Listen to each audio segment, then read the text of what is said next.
Encounter వేదికకు స్వాగతం. నేను మీ భిక్షమయ్య.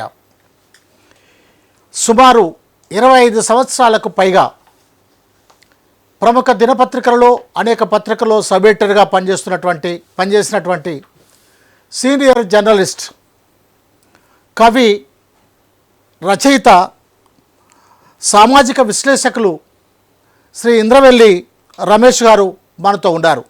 నమస్కారం అండి రమేష్ గారు. వీరు బహుజన మేధావి, సంఘ సంస్కర్తలపై అనేక రచనలు చేశారు, కవితలు రాశారు. వెనుకబడిన తరగతుల సాధికారత సంస్థలో పబ్లిక్ రిలేషన్స్ బాధ్యతలు ప్రస్తుతం వారు చూస్తున్నారు. 3 రోజుల క్రితం చదువుల తల్లి సావిత్రిబాయి పూలే 125వ వర్ధంతి దేశమంతా బహుజన శక్తులు ఘనంగా జరుపుకున్నాయి. సావిత్రిబాయి పూలే గారి గురించి మరికొంత సమాచారాన్ని మన ఇంద్రవెల్లి రమేష్ గారు నుండి మనం తెలుసుకుందాం. రమేష్ గారు నమస్కారం. మీరు అనేక సామాజిక సంఘ సంస్కర్తల యొక్క జీవితాలను చదివారు, రాశారు. ఇప్పుడు మనం ఈరోజు సావిత్రిబాయి పూలే గురించి మన ప్రేక్షకులకు మీ నుండి తెలుసుకోవాలని అనుకుంటున్నాం. మీరు సావిత్రిబాయి పూలే గురించి మాట్లాడాల్సిందిగా కోరుతున్నాను. సంతోషం అండి, థ్యాంక్స్. సో భిక్షమయ్య గారు, అలాగే అంబేద్కర్ మాస్టర్ టీవీ ఛానల్ మిత్రులారా, అందరికీ ఒకసారి మీరు వీక్షిస్తున్నందుకు చాలా సంతోషం. నా అభిప్రాయాలు మీతో పంచుకుంటాను. దేవుడు ఎప్పుడో మరణించాడు, ఇప్పుడు మనిషి కూడా మరణించాడు. ప్రేమలు అవుట్డేటెడ్, అనుభూతులు అవుట్డేటెడ్, త్యాగాలు అవుట్డేటెడ్, సాహిత్యం అవుట్డేటెడ్. మనిషి హృదయతంత్రుల మీద కాసుల గలగల ఒక్కటే అప్డేటెడ్. ఈ కవిత ఒకప్పుడు రాసుకున్నాను నేను. ఎందుకు చదవాల్సి వచ్చిందంటే, మహాత్యాగశీలి సావిత్రిబాయి పూలే గురించి మనం మాట్లాడుకుంటున్నాం. అందుకని ఇందులో వాక్యం మీరు వినుంటారు, త్యాగాలు అప్డేటెడ్. త్యాగాలు అవుట్డేటెడ్ అంటే త్యాగాలు కూడా అవుట్డేట్ అయిపోయినాయి. త్యాగం అనే పదం ఈరోజు మాట్లాడడానికి, ఉచ్చరించడానికి కూడా ఎక్కడో వినిపిస్తుంది. ఎక్కడన్నా ప్రోగ్రామ్స్లోనో, అకాడమిక్ ప్రోగ్రాంలో ఏమన్నా ఉంటే ఆ సబ్జెక్ట్ పరంగా బలుస్తుంది. కానీ త్యాగాలకు విలువ లేదంటారా? అట్లా పోయింది. అంటే అట్లాంటి త్యాగానికి అర్థం లేకుండా పోయింది. అంటే త్యాగం అనే దాన్ని సమాజం వదిలేసింది. అలాంటి పరిస్థితి వచ్చేసింది. అలాంటి సందర్భంలో మహాత్యాగశీలి సావిత్రిబాయి గురించి మాట్లాడుకోవడం చాలా సంతోషం. ఆమె గురించి మనం స్మరించుకోవడం చాలా గొప్ప విషయంగా కూడా తలుస్తాను నేను. అదొక అదృష్టంగా తలుస్తాను. ఇంతకుముందు భిక్షమయ్య గారు చెప్పినట్టే 3 రోజుల క్రితం దేశమంతా కూడా సావిత్రిబాయి జయంతి వర్ధంతి చేసుకున్నారు. చాలా ఘనంగా చేసుకున్నారు. ఇంత ముందటి కన్నా కూడా మార్పు కొంత జరిగింది ఆమెను తలుచుకోవడంలో. అయితే ఆమె గురించి కొన్ని విషయాలు మనం తెలుసుకోవాలి తప్పనిసరిగా. ఆమె ఎవరి గురించో తెలుసుకోవడం కాకుండా ఇలాంటి వారి గురించి తప్పనిసరి తెలుసుకోవాలి. వీరి గురించి నేను పంచుకునే విషయాలు ఏవైతే ఉన్నాయో అవి కొన్ని ఉన్నాయి. ఆమె సహచరుడుగాను, లేకపోతే ఆమె భర్త అని మనం అనుకునే పూలే గారు, మహాత్మా పూలే గారు ఎవరైతే ఉన్నారో, ఆయన జీవితంలో ఈమె సగభాగం ఒకటి. ఆమె గురించి ఏమన్నా మాట్లాడాలంటే పూలే గురించి కొంత మాట్లాడుకొని, పూలే గురించి అర్థం చేసుకుంటేనే ఆమె గురించి మాట్లాడుకోగలం. అంతకుమించి సావిత్రిబాయి పూలే గురించి మాత్రమే తెలుసుకునేది అనేది చాలా అనర్థంగా ఉంటుంది. అందుకని ఆమె గురించి మాట్లాడుతున్నామంటే పూలే గురించి మస్ట్ మాట్లాడాలి. పూలే వాళ్ళ తర్వాత పూలే గురించి మాట్లాడుతున్నామంటే సావిత్రిబాయి పూలే గురించి మాట్లాడాలి. అది నాకు అర్థమైన విషయము. అయితే సావిత్రిబాయి పూలే గారు ఆమె చదువుకోవడానికి చాలా తక్కువ వయసులోనే, 9 ఏళ్ల వయసులోనే, ఆమెకు 9 ఏళ్ల ప్రాయంలోనే మహాత్మా పూలేకి 13 ఏళ్ల ప్రాయంలో ఇద్దరికి పెళ్ళయింది. ఆ పెళ్ళి చాలా మామూలుగానే సాధారణంగా జరిగింది. అట్నే ఆమె కూడా సాధారణ కుటుంబం నుంచి వచ్చింది. ఆమెకు ఒక 3 తమ్ముళ్ళు ఉన్నారు. మహారాష్ట్రలోని సంతానంలో మానుమూలు గ్రామంలో పుట్టింది. ఆమె పుట్టినాక 9 ఏళ్ళు అంటే వయసు ఎంత ఉంటుంది? 9 ఏళ్లకు పెద్ద ఇప్పటి లెక్క ప్రకారం తీసుకుంటే ఏం పెద్ద తెలియదు. ఆ టైంలో ఆమెకు 9 ఏళ్ళు, ఆయనకు 13 ఏళ్ళలో పెళ్ళి అయింది. పెళ్ళి అయితే వాళ్ళిద్దరికీ పెద్ద విషయాలు కూడా అంతగా దాంపత్యము సంసారము విషయాలన్నీ కూడా తెలిసే అవకాశం కూడా లేదు. ఏ విధంగా అర్థం చేసుకున్నాం మనం. అట్లాంటి సందర్భంలో పెళ్లి చేసుకున్నాక ఆయన వాళ్ళిద్దరికీ ఉన్న ఒక నేపథ్యం ఏంటంటే, అప్పుడు భారతదేశంలో స్వాతంత్రోద్యమం బ్రిటిష్ వాళ్ళు పరిపాలిస్తున్నారు. ఓ పక్క స్వాతంత్రోద్యమం కూడా మొదలైంది, సిపాయిల తిరుగుబాటు ఇవన్నీ జరిగినాయి. జరిగినాక ప్రథమ స్వాతంత్ర సంగ్రామం కూడా అయిపోయి తర్వాత ఓ పక్క స్వాతంత్రోద్యమం జరుగుతుంది. వాళ్ళు బ్రిటిష్ వాళ్ళు పరిపాలిస్తున్న దాన్ని వీళ్ళు యాక్సెప్ట్ చేస్తూ అప్పుడప్పుడే ఉద్యమాలు జరుగుతున్న కాలము. ఆ టైంలో 1885లోనే కాంగ్రెస్ పార్టీ కూడా ఏర్పడింది. ఆ ముందు జస్ట్ ఒక 3 ఏళ్ళు 4 ఏళ్ళు ఆయన పూలే గారు బతుకున్నారు. అంటే ఇదంతా కూడా ఎందుకు అర్థం చేసుకోవాలంటే, సామాజిక రాజకీయ పరిస్థితులు అర్థం చేసుకుంటేనే వాళ్ళిద్దరిని అర్థం చేసుకోవాలి. అలాంటి సందర్భంలో వచ్చారు కాబట్టి ఆ సందర్భం ఒకటి. రెండవది, మన దేశం అంటే తెలిసిందే, భారతదేశం ఇది మను వ్యవస్థకి కుల వ్యవస్థకి ఒక పెట్టని కోట. అంటే పెట్టని కోట అంటే ఆ మను వ్యవస్థ మీదనే ఆధారపడే ఒక బేస్, ఒక ప్రాతిపదిక మీద ఆధారపడే దేశం నిలిచింది. అంటే ఇతర దేశాలు ఆ విధంగా లేవంటారా? ఎక్కడా లేవు. కేవలం భారతదేశంలో మాత్రమే కులం అనేది మన దేశం ప్రత్యేకత. ప్రపంచంలో ఎక్కడా లేదు. అయితే మనం భారత ఉపఖండంలో భాగంగా ఉన్న పక్కపక్క దేశాలు ఏవైనాయో వాటిలో కూడా ఆ కుల ప్రభావాలు ఉంటాయి. అయితే ఇలాంటి కుల వ్యవస్థ ఉన్న దాంట్లోనూ అట్లే బ్రిటిషర్స్ పరిపాలించే నేపథ్యంలోనూ వీళ్ళు పుట్టారు కాబట్టి ఆ ప్రభావాలు వీరి చేసిన పనుల మీద, వీరు చేసిన జీవితం మీద ఉంది. ఆ విధంగా వీళ్ళనిద్దరిని అర్థం చేసుకుంటూ భాగంగా వీళ్ళు మరింతగా పూలే గురించి ఒక 2 నిమిషాలు, ఒక 3-4 నిమిషాలు మాట్లాడుకొని సావిత్రిబాయి పూలేకి పోదాము. ఎందుకంటే ఆయన గురించి చెప్తేనే సావిత్రిబాయి పూలే అర్థమవుతుంది. సావిత్రిబాయి పూలే గురించి చెప్తే కొంత పూలే అర్థమవుతారు. ఇద్దరి గురించి విడదీసి మనం అర్థం చేసుకోవడానికి లేదు. మరి పూలే అలాంటి పరిస్థితుల్లో పుట్టారు కాబట్టి, ఇలాంటి భారతదేశంలో కుల వ్యవస్థ ఉన్న భారతదేశంలో, అది కుల వ్యవస్థ బలంగా ఉన్న దేశంలో, బలంగా వీస్తున్న ప్రాంతంలో, ఆ టైంలో అదే బ్రిటిషర్స్ పరిపాలించే టైంలో, అది మిక్సర్ టైం అనమాట. అంటే బ్రిటిష్ వాళ్ళు పరిపాలిస్తున్నారు, మన వ్యవస్థ కూడా అంత తక్కువేం లేదు, కుల వ్యవస్థ కూడా ప్రభావం ఉంది. అలాంటి సిస్టంలో పుట్టినారు కాబట్టి ఆయన వాటికి రెండుకు వ్యతిరేకంగా పోరాడే పరిస్థితి ఏర్పడింది. వాటికి రెండుకు వ్యతిరేకంగా ఏర్పడేదంటే బ్రిటిష్ వాళ్ళని కొంచెం ఆయన పోరాటము రాజీ, అంటే ఎక్కడ రాజీ పడాలో అక్కడ రాజీ, వాళ్ళని అర్థం చేసుకోవడం, ఎక్కడ పోరాటం చేయాలో అక్కడ చేశారు. అంటే పోరాటం విద్య కోసం పోరాటం చేశారు. ఈ మౌన వ్యవస్థ ఇట్లా ఉందండి, మీరు ఇట్లా చేయడం మంచిది కాదు అనే విషయంలో పోరాడారు. రాజీ అనేది ఏమంటే, రాజీ అనే కన్నా కూడా దాన్ని అర్థం చేసుకొని దాని పరిస్థితులను సద్వినియోగం చేసుకోవడం, ఆ విద్య తాను చదువుకోవడము, తర్వాత ఇంకో 10 మంది చదివాలని చెప్పడము, ఆ పరిస్థితులు ఏవైతే బ్రిటిష్ వాళ్ళు కల్పించారో దాన్ని చదివే పరిస్థితికి, అలాంటి పరిస్థితులను ఉపయోగించుకునే పరిస్థితుల్లో ఈయన తన ప్రయత్నం చేశారన్నమాట. కాబట్టి అట్లాగా ఇప్పుడు పూలే అనేది ఆ విధంగా బ్రిటిష్ వాళ్ళకి సంబంధించి ఏర్పడిన విద్యా విధానము, లేకపోతే వాళ్ళ పరిపాలన, వాళ్ళ భాగంగా భారతదేశాన్ని ఆధునికం చేయడము, అలాంటి పరిస్థితులు ఏవైతున్నాయో దాన్ని సద్వినియోగం చేసుకోండి అని ప్రజలకు చెప్పాడు. తాను కూడా సద్వినియోగం చేసుకొని తన ఉద్యమాన్ని ఒకటి నిర్మించాడు. అలాగే ఈ మను వ్యవస్థ ఏదైతుందో అంటే, భారతదేశం బ్రిటిష్ వాళ్ళు వచ్చారే కానీ ఆ బ్రాహ్మణీయ వ్యవస్థ ఉందో దాన్ని వాళ్ళేం కాపాడారు, చెక్కు చెదరకుండా కాపాడారు. వాళ్ళు కొన్ని మార్పులు బ్రిటిష్ వాళ్ళు కాపాడారంటే వాళ్ళు ఆ చెక్కు చెదరకుండా చూశారు. అంటే వాళ్లకు కావాల్సిన పరిపాలన కావాల్సింది విద్య కావాలి, పరిపాలనకు కావాల్సిన విద్యతో పాటు ఆ విధంగా మైండ్ సెట్ మారాలి. కాబట్టి అందులో భాగంగా మాత్రమే తమకు పరిపాలనకి ఎంత అవసరమో దానికి తగు మాత్రమే భారతదేశంలో ఉన్న ప్రజల్ని మార్చే ప్రయత్నం చేశారు.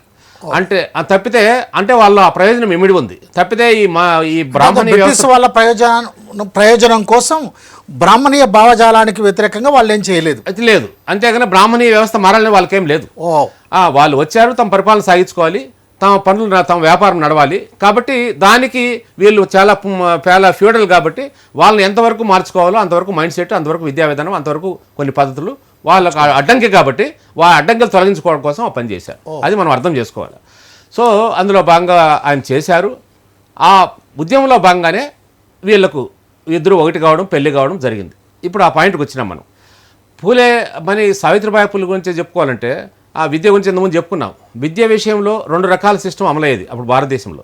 ఒకటి ఏంటంటే వేదాలు, సంస్కృతులు, వ్యాకరణము, తెలుగు సాహిత్యము, తర్వాత పురాణాలు, ఇతిహాసం, ఇట్లాంటి చరిత్ర ఇట్లాంటివి ఏవైతే ఉన్నాయో ఆ అంశాల మీద నేర్చుకునే వాళ్ళు నేర్పించేవాళ్ళు ఒక సెక్షన్, ఎలైట్ సెక్షన్, అంటే భారతదేశంలో బాగా వృద్ధిలోకి ఉన్న బ్రాహ్మణులు అనండి, లేకపోతే 3000 సంవత్సరాలుగా పాదుకున్న బ్రాహ్మణీయులు అనండి, వాళ్ళకు తగిన సిస్టమ్ మాత్రం ఎడ్యుకేషన్ సిస్టమ్ ఒకటి ఉండేది, గురుకులాల లాంటిది. అంటే వాళ్ళు మాత్రమే చదువుకునేవాళ్ళు, వాళ్ళు మాత్రం ఇవి బోధించేవాళ్ళు, అంశాలు కూడా బోధించేవాళ్ళు. ఇవన్నీ ఏ భాషలో ఉండేటి అప్పుడు? ఈ వేదాలు, పురాణాలు, ఇతిహాసాలు అవన్నీ సంస్కృతే. సంస్కృతే. ప్రజలు మాట్లాడే భాష కూడా సంస్కృతేనా అన్నాడు ఎప్పుడు? ఆ కాలంలో ప్రజలు మాట్లాడేది మామూలు వ్యవహార భాషే. సో ప్రజలు మాట్లాడే భాష కాకుండా వేరే భాషలో ఈ పురాణాలు ఉన్నాయి. ఆ భాష కేవలం బ్రాహ్మణులకే వచ్చింది. సో వీళ్ళు ఏం చేసేవాళ్ళంటే ఆ సంస్కృత భాషను ఏదైతే ఉందో అందులో ఆ భాషలో కొన్ని అంశాలను పెట్టుకుని సంస్కృత భాష నేర్పించడము, వ్యాకరణం నేర్పించడము, తర్వాత పురాణాలను చెప్పడము, ఇవన్నీ కూడా నేర్పించేందుకు ఒక ఎడ్యుకేషన్ సిస్టమ్ ఉండేది. ఆ ఎడ్యుకేషన్ సిస్టము బ్రాహ్మణులకు మాత్రమే పరిమితంగా ఉండేది. మిగతా పెద్ద దేశం అనుకునే భారతదేశం అనుకునే దాంట్లో ఆ విశాలమైన భారతదేశంలో అది ఒక 5 to 10% ఉండొచ్చేమో, 5% ఉండొచ్చేమో. మిగతా మొత్తం అంతా కూడా ఎడ్యుకేషన్ సిస్టమ్ ఎట్లుండేదంటే ఎడ్యుకేషన్ సిస్టమ్ లేదు కాబట్టి ఆ బ్రిటిష్ వాళ్ళు రావడం వల్ల కొంత వాళ్ళ ఆధునిక విద్య ఎంత చెప్పినట్టు నేర్పించాలి కాబట్టి ఇంగ్లీష్ నేర్పించడము, తనకు కావాల్సిన ఉద్యోగులు కావడము, తర్వాత దేశంలో కొంత ఈ మూఢనమ్మకాలు మరీ ఘోరంగా ఉంటే ఉపయోగం లేదు కాబట్టి, కుల వ్యవస్థ ఇట్లా ఉంటే ఉపయోగం లేదు కాబట్టి దానికి సంబంధించిన చిన్న చిన్న సంస్కరణలు మార్పులు చేసుకున్నారు. ఆ మార్పులు చేయడంలో భాగంగానే పూలే లాంటి వాళ్ళకు చదువు అబ్బింది. కొన్న బ్రిటిష్ వాళ్ళు ప్రాంతీయ భాషల్లో కూడా కొంత చదువు నేర్పించాలనే ప్రయత్నం కూడా మొదలుపెట్టారు. అందులో భాగంగానే మరాఠీ పాఠశాలలో ఆయన చదువుకున్నాడు కాబట్టి అలాంటి విద్య నేర్చుకుంటూ, అంటే పురుషులకు కూడా, అది కూడా పురుషులకు పరిమితం, ఏ కులం వాళ్ళైనా కూడా, ఈవెన్ బ్రాహ్మణుల్లో కూడా వాళ్ళ కులంలో ఉన్న స్త్రీలకు కూడా చదువు లేదు. అంటే మొదట చదువు అనేది కేవలం బ్రాహ్మణులకే ఉండేది, అంతే. ఆ తర్వాత పురుషులకు ఉండేది, ఇతర కులాల పురుషులకు కూడా అవకాశం ఉండేది. బ్రాహ్మణుల్లో కూడా బ్రాహ్మణ పురుషులకే, స్త్రీలకు లేదు. బ్రాహ్మణ స్త్రీలకు కూడా లేదు. కాబట్టి బ్రాహ్మణ స్త్రీలకు కూడా ఆ విద్య లేదు కనుక, మిగతా కులాల్లో అయితే అందరి ఏ పురుషులకు స్త్రీలకు లేదు కనుక, అలాంటి సమయంలో బహుజనులందు చదువుకోవాలనుకుంటే అవకాశం లేనప్పుడు వీళ్ళు ఆ ఇంగ్లీష్ విద్య లేకపోతే ఆధునిక విద్య ఒకటి ప్రవేశపెట్టినప్పుడు ఆ చదువు నేర్పించడం కోసము ఈయన కొన్ని ప్రాంతీయ పాఠశాలలు కొన్ని పెట్టారు కాబట్టి మరాఠా పాఠశాలలో చదువుకున్నాడు. ఆ చదువుకున్న దానికి చాలా ఇబ్బందులు వచ్చాయి. ఆయన చుట్టుపక్కల ఉన్న ఈ బ్రాహ్మణులు వాళ్ళ తండ్రికి పోయి కంప్లైంట్ చేసినారు, ఏమయ్యా మీరు ఏదో చిన్న పనులు చేసుకోవాలి, వృత్తి చేసుకోవాలి, ఇవంతా నేర్చుకుంటే మీ పిల్లోడు మీ మాట వింటాడా, కాబట్టి ఆ మాటలు వినడం తర్వాత ఈ చదువుకుంటే గమనం ఏమన్నా పనులు వేయి అని చెప్పారు. మళ్ళీ ఆ డిస్టర్బెన్స్తో ఆయన నమ్మి 2-3 ఏళ్ల పాటు చదువు మానిపించేశాడు. మళ్ళీ బ్రాహ్మణుల్లో ఉన్న కొంత మంచివారు వాళ్ళ బ్రాహ్మణుల్లో మంచివారు ఉంటారు, చెడ్డవారు ఉంటారు కదా, ఆ మంచివారు మళ్ళీ పోయి చెప్పారు, ఏమయ్యా నువ్వు ఆయన మంచి తెలివైన వాడు, బయట మేము చూస్తున్నాం కదా, అట్లా చదువు నేర్పించకపోతే ఎట్లా అని. అందుకని ఆయన్ను అప్పుడు మళ్ళీ తండ్రి స్కూల్లో వేసినాడు. అంటే ఇట్లా చదువుకుంటూ ఆ చదువు కూడా ఆటంకం కలిగి ఆయన చదువు నేర్చుకున్నాడు. చదువు నేర్చుకున్నాక ఆయన చేసిన మొదటి పని ఏంటంటే పెళ్ళయింది. 13 ఏళ్ళలో పెళ్ళయింది. ఆ భార్య 9 ఏళ్ళు, మా సావిత్రిబాయి పూలే. ఆ టైంలో ఏం చేయాలి మరి? ఆ కాలంలో అంత చిన్న వయసులోనే పెళ్ళి అయ్యేదండి, బాల్య వివాహాలు కాబట్టి తక్కువ వయసులోనే వితంతువులు కూడా అయిపోయేవాళ్ళు, భర్తలు చనిపోయేవారు కాబట్టి. సో చనిపోతే ఇప్పుడు ఈ బాల్య వివాహం జరిగితే అప్పుడు ఏం చేయాలి? ఆయన మొట్టమొదట వచ్చిన సమస్య ఏంటంటే ఆమెకు తనకు ఈ అన్టచబిలిటీ సంబంధించి మహర్లకు సంబంధించి ఆ బాధలు ఇవన్నీ కూడా అన్టచబిలిటీ సంబంధించిన విషయాలన్నీ కూడా ఒక అవగాహన ఉన్నాయి పూలే గారికి. వాటి మీద పోరాడాలని అనుకున్నాడు. ప్లస్ స్త్రీలకు విద్య లేదు, స్త్రీలకు చదువు లేదు, ఇదంతా ఏంటి ఘోరం పరిస్థితి అనుకున్నాడు. దీనికన్నా ఆయన జీవితంలో ముఖ్య విషయం ఒకటి మాత్రం చెప్పి ముందుకు వెళ్ళిపోదాము. ఆయన జీవితంలో ఒక బ్రాహ్మణ మిత్రుడు ఆయన వివాహం పెళ్లికి ఆహ్వానించాడు. ఆ పెళ్లికి ఆయన పోయాడు. ఆ పెళ్లిలో వరుసలో నిలబడితే బ్రాహ్మణులంతా చాలా అవమానించారు పూలే గారిని. మేము నిలబడిన లైన్లో నిలబడి ఇక్కడ భోజనం చేసి ఈ పెళ్లికి ఎట్లాంటి అవుతావు నువ్వు అని చాలా ఘోరంగా నీచంగా తిట్టారు. ఆ అవమానాల నుంచి ఆయన ఎదిగాడు. ఆ అవమానాలనే ఆయన కసిగా తీర్చుకొని దాని నుంచినే ఈరోజు మహాత్మా పూలే మన ముందు ఉన్నాడు. ఆయన జీవితం అలా ఉండడానికి కానీ, మా తర్వాత వాళ్ళిద్దరు దాంపత్యం అలా ఉండడానికి కానీ, వాళ్ళిద్దరు ఉద్యమాలు కానీ ఈ నేపథ్యంలో అర్థం చేసుకోవాలి. ఆ తర్వాత ఆయన ఆ ఉద్యమాలు మొదలుపెట్టారు. ఈమెను పెళ్లి చేసుకున్నాక ఆమెకు చదువు చెప్పాలని నిర్ణయించుకున్నారు. ఆమెకు ఎందుకు చదువు చెప్పాలనుకున్నారంటే మొత్తం భారతదేశంలో బహుజన స్త్రీలకు చదువు లేదు కాబట్టి వాళ్ళకి చదువు చెప్పించాలి. తర్వాత కింది కులాల వాళ్ళకి చెప్పించాలి. వాళ్ళకి చదువు లేదు, జ్ఞానం లేదు. కాబట్టి ఎవరికి చదువు లేదు కాబట్టి కింది కులాల వాళ్ళకు చదువు నేర్పించాలా, శూద్రులు అతి శూద్రులు అంటారు, అట్లనే స్త్రీలకు కూడా నేర్పించాలా అనే పాయింట్ నిర్ణయించుకొని ఆ ముగ్గురికి చదువు నేర్పించాలంటే తాను చేయగలిగా చేస్తున్నాడు. ఇంకా మిగతా ఆడపిల్లలకి పాఠాలు చెప్పించాలంటే ఒక ఆమెకు తయారు కావాలి. అందుకోసమని తనకు తెలిసిన విద్యని ఆమెకు నేర్పిస్తూ వచ్చాడు. ఆమె నేర్చుకుని పోయి స్కూల్కి పోయి పాఠాలు చెప్తూ వచ్చేది. ఆ పాఠాలు చెప్తూ వస్తే ఆ పాఠాలు చెప్పిన దాన్ని చెప్తున్నారని చెప్పి వీళ్ళిద్దరూ ఇట్లా విద్య నేర్పిస్తున్నారు పిల్లలకు మొదలు పెట్టారని ఆమె మీద దాడి చేసేవాళ్ళు. దారిలో ఆమె మీద దాడి చేసేవాళ్ళు ఆ బ్రాహ్మణులు ఎందుకు దాడి చేసేవాళ్ళు? అదే ఈ చదువు ఆమె నేర్చుకుంటే ఆమె 10 మందికి ఆమె నేర్చుకోవడం కాకుండా 10 మందికి నేర్పిస్తే ఆ చదువు వ్యాపిస్తే తమకు ఆటంకం కదా, అది ఆ జ్ఞానం తెలుసుకుంటారు కదా. అందుకోసమని తమ బ్రాహ్మణ వ్యవస్థను కాపాడుకోవడం దాడి చేసేవాళ్ళు. విద్య అనేది ఇతరులకు బాహుజనులకు రాకూడదు అనేది ముఖ్యమైన విషయం. కాబట్టి ఇంకా ఆమె అయినా కానీ ఆమె ఏమాత్రం కానీ అట్లా పేడ రాళ్ళు వేస్తుంటే కూడా దారిలో ఆమె మరొక చీర పెట్టుకొని పోయి ఆ స్కూల్కి పోయి మరొక చీర మార్చుకొని కట్టుకొని ఆ పాఠాలు చెప్పేదంట. అయితే ఇంకా చరిత్ర విషయాలు చాలా తెలియాల్సిన అవసరం ఉంది. అయితే ఆమె వాళ్ళకు ఒకటే చెప్పేదంట, మీరు అన్నలారా అంటే చాలా మంచిగా శాంతిగానే మీరు చాలా దుష్టమైన ఆలోచన చేస్తున్నారు, ఇట్లా చేయకండి, మిమ్మల్ని దేవుడు కాపాడాలి, మిమ్మల్ని అందరూ దేవుడు రక్షించాలి, మీరు కొంత పద్ధతులు మార్చుకోండి, నేను పాఠాలు చెప్తుంది ఎవరికంటే అందరూ బాగుపడాలని చెప్తున్నాను, మీ పిల్లలు కూడా చెప్తున్నాను అని ఆమె చెప్పి వెళ్ళిపోయి తన పాఠాలు మాత్రం తను చెప్పుకునేది. స్కూల్ విద్య మానలేదు. అట్లా చెప్తున్నాడు. అట్లా కొంతమందితో మొదలైన పాఠశాల కనీసం పిల్లలు ఎంత కష్టాలంటే వాళ్ళకు అంత కష్టపడి పాఠాలు చెప్పాలనుకుంటే పిల్లలు కూడా రారు. ఆ పిల్లల్ని వీళ్ళే పిలుచుకొని రావాలి. ఆ పిల్లలను సోదరులు అతిసోదరులు అనే వాళ్ళని పిల్లల్ని పిలుచుకొని రావాలి. స్త్రీలను పిలుచుకోవాలంటే కష్టపడాలి, బాలికలను పిలుచుకోవాలంటే అంత కష్టపడి పిలుచుకొని వచ్చి స్కూల్లో వేసి మళ్ళీ పాఠాలు చెప్పేవాళ్ళు. ఇది చేస్తుండగా ఒక నష్టం జరిగింది. ఏం నష్టం జరిగింది? ఇంట్లో మళ్ళీ పోయి కంప్లైంట్ చేసినారు. ఎవరు? ఇదే బ్రాహ్మణులు. ఏమయ్యా మీ కోడలు కొడుకు ఇట్లా చదువుకుంటున్నారు, ఇట్లా వాళ్ళు చదివేది కాక మిగతా వాళ్ళు కూడా ఇట్లా చేస్తున్నారు, చెరగొడుతున్నారు, వాళ్ళు చేస్తుంది ఏంటి, వాళ్ళ సూదులను అతిసూదులను అట్లా వాళ్ళని పోయి వాళ్ళ స్కూల్కి పాఠాలు చెప్తున్నారు, అతిసూదులను స్కూల్లో పిలిపించి పాఠాలు చెప్తున్నారు, అట్లాంటి బాలికలకు చెప్తున్నారు, ఇదేమన్నా సరైన పనే అని భ్రష్టమైన పని చేస్తున్నారు మీరు అని వాళ్ళ తండ్రిని మళ్ళీ ఇంట్లో చెప్పారు. ఇంకా అప్పుడు ఆయన అర్థం చేసుకొని ఇంకా వీళ్ళతో వాదించాడు. నువ్వు ఇట్లా కాదు, ఇంట్లో ఉంటావా లేకపోతే బయటికి వాళ్ళ చదువు తెప్పిస్తావు, ఎవరు? పూలే గారి తండ్రి అని ఒకటే మార్గం ఎంచుకోండి అని చెప్పినాడు. అప్పుడు ఈయన స్పష్టంగా నాకు ఇల్లు అవసరం లేదు, ఎవరు అవసరం లేదు, నాకు అదే మొన్న ఆశయమే ముఖ్యమని చెప్పి ఆ ఇంట్లోంచి బయట వెళ్ళిపోయినాడు. ఆయన అనుసరించి ఈమె కూడా బయట వెళ్ళిపోయింది, సావిత్రిబాయి పల్లె. ఇద్దరు పోయి బయటపడినారు. తిండి లేదు, డబ్బు లేదు, ఏం చేయాలా? అప్పుడు ఆయన సొంత ఉపాధి వెతుక్కోవడం ఒక కష్టము. వెతుక్కున్నాక మళ్ళీ వాళ్ళకి ఆదరణ లేదు. ఆదరణ ఎక్కడ పోవాలా? గొప్పగా చెప్పుకోవాల్సిన చరిత్రలో మరుగుపడిన విషయాలని బయట వస్తున్నాయి. అక్కడ షేక్ ఫాతిమా అనే ఒక ముస్లిం స్త్రీ, ఎంత గొప్పతనం చూడండి. ఆమె పూలే స్నేహితుడి చెల్లెలు,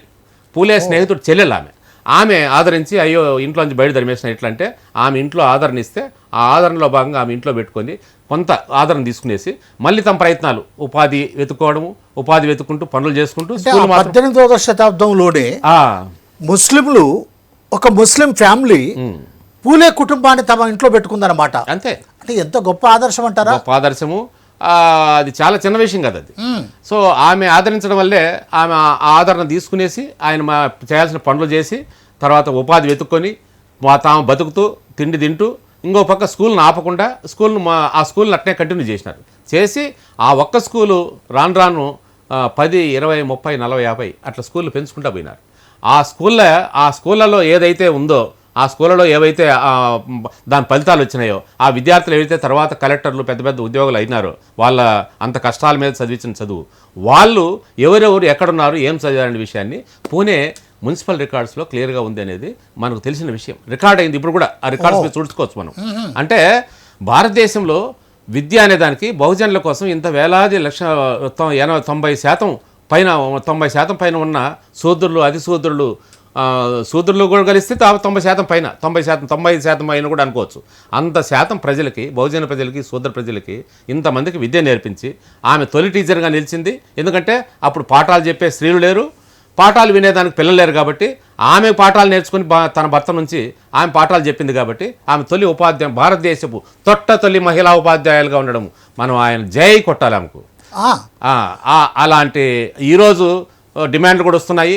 అంటే మీ ఉద్దేశంలో సరస్వతీదేవి మొదటి ఉపాధ్యాయురాలు కాదా? కాదు. సరస్వతీదేవి అంటే ఆమె పురాణ పాత్ర కదా. పురాణ పాత్రలు ఎట్లా ఏమిటి? చదువుల తల్లి సరస్వతీదేవి అంటున్నారు కదా. చదువుల తల్లి సావిత్రిబాయి పూలే అని అంటలేరు కదా. చదువుల తల్లి సరస్వతీదేవి అనేది ఒక ఒక వ్యర్థమైన మాట. ఎందుకంటే పురాణ పాత్రలు ఎప్పుడే కానీ మనం చదువుకోవడానికి కవిత్వం చదువుకోవడానికి కథలు చదవడానికి పనికొస్తాయి. కానీ ఆ పురాణ పాత్రలు వచ్చి మన దేశాల మనల్ని ప్రభావితం చేయడానికి కానీ వాళ్ళది ఉన్నట్టుగా ఒప్పుకోవడం, వాళ్ళే నిజమని ఒప్పుకోవడం కానీ వాళ్ళని సత్యంగా అంగీకరించడం కానీ చాలా సత్యదూరమైన విషయం.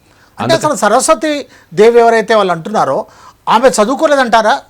సరస్వతీదేవి అంటే ఒక పురాణ పాత్ర చదువుకోలేదంటే అందరికీ చదువు చెప్తోంది, దేశమంతా చదువుతుంది, ఆమె మనకు చదువులు చెప్పే తల్లి అని ప్రచారం చేసుకున్న ఒక పురాణ పాత్ర. ఎవరు ప్రచారం చేశారు? బ్రాహ్మణులే ప్రచారం చేస్తారు, బ్రాహ్మణీ వ్యవస్థ ప్రచారం చేస్తుంది. అంటే వారి వారి స్వలాభం కోసం, వారి విధానాల కోసం ఇలా ప్రచారం చేశారు అంతే. ఓకే, మరి బ్రాహ్మణులు అలా ప్రచారం చేశారండి, మరి ప్రభుత్వం అయినా సరే ఎందుకు మీరు అన్నట్టుగా భారతదేశ తొలి మహిళా ఉపాధ్యాయురాలు సావిత్రిబాయి పూలే అని ప్రకటించట్లేదు? పట్టించుకోవట్లేదంటే ఇప్పుడు సర్వేపల్లి రాధాకృష్ణన్ ఆయన రోజుని ఇప్పుడు ఏం చేస్తున్నాం, టీచర్స్ డేగా ప్రకటిస్తున్నారు. కానీ ఈ మధ్య బహుజనుల్లో కూడా చైతన్యం పెరిగింది కాబట్టి ఈ మధ్య మహిళలు, కింది కులాల మహిళలు కానీ, ఇక్కడ వాళ్ళందరూ బహుజన మహిళలు కానీ ఆ డిమాండ్ మొదలు పెట్టారు. ప్రభుత్వం ఎందుకు చేయట్లేదు? అదే చెప్తున్నా, సర్వేపల్లి రాధాకృష్ణన్ కాదండి, సావిత్రిబాయి పూలే ఆమె స్మరణలో భాగంగా ఒక టీచర్స్ డే పెట్టాలి అని దేశవ్యాప్తంగా పెట్టాలని ఇప్పుడు డిమాండ్లు మొదలయ్యాయి. అయితే డిమాండ్లు వీళ్ళ నుంచి మొదలయ్యాయి అంటే ఆ డిమాండ్లన్నీ కూడా ప్రభుత్వం అంగీకరిస్తుంది ఏం లేదు కదా. ప్రభుత్వం అంటే ఏమిటి, వింటుంది, తాను అనుకుంటే పాటిస్తుంది, లేకుంటే పాటించదు. అంటే సర్వపల్లి రాధాకృష్ణ గారు సెప్టెంబర్ 5 ఉపాధ్యాయ దినోత్సవాన్ని ప్రకటిస్తుంది, సావిత్రిబాయి పూలే గారి జనవరి 3ను ఉపాధ్యాయ దినోత్సవంగా ప్రకటించడం లేదు అని అంటే ప్రభుత్వం యొక్క ఉద్దేశం ఏమై ఉంటుంది? ఆ ఉద్దేశం ఏం లేదు. ఇది ప్రభుత్వాలన్నీ కూడా ఒక సిస్టంలో భాగమే. ఈ బ్రాహ్మణీయ వ్యవస్థ ఏది ఉందో అందులో సిస్టమే భాగమే. ప్రభుత్వాలు కూడా అందుకు అనుకూలంగా మలుచుకుంటాయి. హైరార్కీ కూడా అలాగే ఉంటుంది అని మనం అర్థం చేసుకోవాలి. ఏ చిన్న పని భారతదేశంలో ఈ అశోకుని సామ్రాజ్యంలో బౌద్ధం ఎట్లా వ్యాపించి దేశమంతా మారి ఎట్లా అయిందో అట్లా భారతదేశం మొత్తం బహుజన చేతిలోకి వచ్చి బహుజనులు మంచి తమకు కావాల్సిన ప్రభుత్వం ఏర్పరచుకున్నప్పుడు మాత్రమే అవన్నీ జరుగుతాయి. అంతవరకు ఈలోగా జరుగుతాయంటే పొలిటికల్గా రాజకీయ ప్రలోభాల భాగంగా ఏమైనా జరుగుతాయి, లేకుంటే జరగవు. అది కూడా రాజకీయ ప్రయోజనాల కోసం. మీరు చెప్పినట్టుగా ఏ బహుజనులైతే సావిత్రిబాయి పూలే జన్మదినాన్ని ఉపాధ్యాయ దినంగా ప్రకటించాలని డిమాండ్ చేస్తూ ఉన్నారో ఆ బహుజనులు రాధాకృష్ణ దినాన్ని చేయటంలో ఉద్దేశము బ్రాహ్మణీయ భావజాలంలో భాగమే అని అంటున్నారు. మీరేమంటారు? అందులో తిరిగే ఉంది. అందులో బ్రాహ్మణీయ భావజాలం మీకు కూడా లేదనుకోవద్దండి. మీకుంటుంది, నాకుంటుంది, అందరికీ ఉంటుంది. అది సిస్టంలో భాగం. మన నిత్య జీవితం పరిశీలించుకుంటే దాని నుంచి ఎంతో శక్తివంతంగా విమర్శనాత్మకంగా మనల్ని మనం చెక్ చేసుకుంటే తప్పితే నీరు నిత్య జీవితంలో కూడా ఇప్పుడు ఈ సిస్టమ్ ప్రభావం ఉంటుంది. ఆ బ్రాహ్మణీయ వ్యవస్థ ప్రభావం మీ మీద ఉంటుంది. మీరు కూడా పాటించే అవకాశాలు కూడా ఉంటాయి. అది మీకే తెలుస్తుంది, మీకే తెలుస్తుంది, నాకే తెలుస్తుంది. దాని నుంచి బయటపడవలసిన అవసరం ఉంది. అవును, దాని నుంచి బయటపడాలి. కానీ ఈ ప్రభుత్వాలు అలా బయటపడకుండా రాధాకృష్ణను మాత్రమే జరుపుతున్నారు కదా, సరస్వతీదేవిని మాత్రమే అంగీకరిస్తున్నారు కదా, సావిత్రిబాయిని అంగీకరించట్లేరు కదా. కాబట్టి ఇప్పుడు ఆ పాయింట్ మనం ఆల్రెడీ మాట్లాడుకున్నాం. ఇంకొంచెం ముందుకు పోదాము. చెప్పాల్సిన విషయాలు చాలా ఉన్నాయి. తర్వాత మొన్న మనం తప్పనిసరిగా మన డిమాండ్ అయితే సావిత్రిబాయి భారతదేశానికి తొలి ఉపాధ్యాయులుగా ఎవరైతే నిలిచిందో ఆమె వల్ల, పూలే వల్ల ఈరోజు ఇంతవరకు మన విద్యావంతులు ఈరోజు స్టూడియోలు కట్టుకొని ఎంతమంది చదువుకుంటున్నామో, ఎస్సీ ఎస్టీ బీసీలు అనుకునే వాళ్ళు, మైనార్టీలు అందరూ వాళ్ళు ఆమెకు వాళ్ళకిద్దరికి ధన్యవాదాలు చెప్పాలి. ప్లస్ అలాంటి ఆమెకు తప్పనిసరిగా ఆమె భారతదేశపు టీచర్స్ డే జరపాలంటే ఆమె పుట్టినరోజును కానీ మనం ఆ విధంగా చేయాలని మనం డిమాండ్ మస్ట్గా చేయాలి. అది క్లియర్. రెండవది, సరస్వతీదేవి కేవలం పౌరాణిక పాత్ర కాబట్టి ఆమె గురించి ఎక్కువ మాట్లాడుకోవడం అనవసరం. రెండవది, తర్వాత మనం చేయవలసినది ఏంటంటే ఈ మహిళా దినోత్సవం వచ్చింది. ఆమె ముందు 8వ తేదీ అది వచ్చింది, 10వ తేదీ ఇది వచ్చింది. అయితే ఆ మహిళా దినోత్సవం సందర్భంగా కొంతమంది పై కులాల మహిళలు తెలుసుకోవాల్సిన విషయం కూడా ఈమె నుంచి నేర్చుకోవాల్సిన చాలా ఉంది. ఈమె నుంచి, పూలే నుంచి 2 విషయాలు మనం ముఖ్యంగా నేర్చుకోవాలి. ఒకటి ఏంటంటే అలాంటి కష్ట నష్టాల్లో చదువులు పెట్టి పాఠశాలలు పెట్టి కష్టం నడిపించి ఈవెన్ బ్రిటిష్ గవర్నమెంటే గుర్తించి అరే మేము చేయలేని పని మీరు చేసినారంటే వాళ్ళని సన్మానించి సత్కరించారంటే అలాంటి గొప్ప పని చేసినందుకు ఈరోజు మనం ఇక్కడున్న వాళ్ళని కూడా మన ఆ గొప్ప పని కీర్తించి మనం చేసుకోవాలా. అలాంటి సందర్భంలో పై కులాల మహిళలు ఈరోజు 2 నేర్చుకోవాలి ముఖ్యమైన వాళ్ళ జీవితం నుంచి. ఏంటంటే ఈ కింది కులాల మాంగులు, మహార్లు ఎవరైతే ఉన్నారో వాళ్ళని స్కూల్లో చేర్చుకొని వాళ్ళ పాఠాలు చెప్పి వాళ్ళ విద్యావంతులు చేసి వాళ్ళకి కావాల్సిన నీళ్ళు ఇచ్చి, సమాజం నీళ్ళు లేకపోతే ఆ నీళ్లు తాపడానికి బావి నుంచి నీళ్ళు తోడి పూలే తీసుకొచ్చి ఇచ్చేవాడు, ఈమె ఆ నీళ్ళు ఇచ్చేది. ఇవన్నీ వాళ్ళకు సపోర్ట్ చేసినందుకు వీళ్ళను కుటుంబం నుంచి బహిష్కరించారు. అన్ని కష్టాలు పడి వీళ్ళు చదువులో భారతదేశానికి విద్య నేర్పించడంలో, ఇంతమందికి విద్యావంతులు చేయడంలో కారణమైనందుకు గాను 2 ముఖ్య విషయాలు నేర్చుకోవాలి. ఒకటి ఏంటంటే ఎస్సీ ఎస్టీలు అనేవాళ్ళు, ఎస్సీ బీసీలు అంటే కులంతో బాధితులు, అన్టచబిలిటీ ఉన్న వాళ్ళు వెనుకబడి వారు అనేవాళ్ళు, వీళ్ళందరూ కూడా ఒకటి కావాలి. ఆ ఒకటి కావడంలో ఎందుకంటే ఆయన అందుకోసమే పనిచేశాడు. అందుకోసమే అంబేద్కర్ కూడా అంత గొప్ప పని చేసినందుకే అంబేద్కర్ తన గురువుగా పూలేని ప్రకటించుకున్నాడు. కాబట్టి వాళ్ళిద్దరినీ తర్వాత రెండో విషయం వాళ్ళది ఆదర్శ దాంపత్యం. ఎందుకు ఆదర్శ దాంపత్యం అంటున్నా అంటే, అంతకుముందు మహిళా దినోత్సవం జరిగింది. మహిళా దినోత్సవంలో పైకులాల మహిళలు ఏం బోధిస్తారంటే ఈరోజు కూడా పురుష ద్వేషాన్ని ప్రచారం చేస్తారు. మీరు భార్యాభర్త భర్త మీద పోరాడు, భర్తను ద్వేషించు, భర్త మీద ఇజ్జే అనేది. అది ఒక ఫారిన్లో వచ్చిన ఏదైతే స్త్రీవాదం వచ్చిందో అక్కడ అవసరాన్ని బట్టి వచ్చింది. ఇక్కడ స్త్రీవాదాన్ని కాపీ కొట్టేయకుండా పైకుల మహిళలు పురుషుల మీద, భర్తల మీద ద్వేషం పెంచుతున్నారు. అది చాలా అనవసరమైంది. వీళ్ళ నుంచి నేర్చుకోవాల్సింది ఏమంటే, ఏ రోజు వీళ్ళు స్నేహపూరితంగా ఉన్నారు కానీ ద్వేషపూరితంగా లేరు. ద్వేషపూరితంగా లేకుండా హృదయాలు మనసులు కలిసి అడుగు వేసి ఒకరినొకరు కలుసుకున్నారు కాబట్టి వాళ్ళంత మార్పు భారతదేశంలో చేయగలిగినారు. అలాంటి పని ఇలాంటి ఫెమినిస్టులు, స్త్రీవాదులు ఆలోచించి వాళ్ళ జీవితం నుంచి నేర్చుకోవాల్సి ఉంది. ఆ పురుష ద్వేషము లేకపోతే ఈ ద్వేషం అనేది పనికిరాదు. కాబట్టి కుటుంబ వ్యవస్థ విచ్ఛిన్నం అవడానికి ఇలాంటి పురుష ద్వేషం కారణం. అలాంటి విచ్ఛిన్నం కాకుండా రావాలంటే ఆమె నుంచి వాళ్ళిద్దరి నుంచి ఆదర్శ దాంపత్యం నేర్చుకోవాలా. కింది కులాల వాళ్ళు మనం అంతా ఐక్యంగా ఉండాలి నేర్చుకోవాలా. ఎస్సీలు, ఎస్టీలు, బీసీలు, మైనార్టీలు, క్రిస్టియన్స్, ఉమెన్ ప్లస్ బ్రాహ్మణుల్లో కూడా ఆలోచించదగ్గి మంచి చేయగలిగే బ్రాహ్మణులు, శూద్రులు,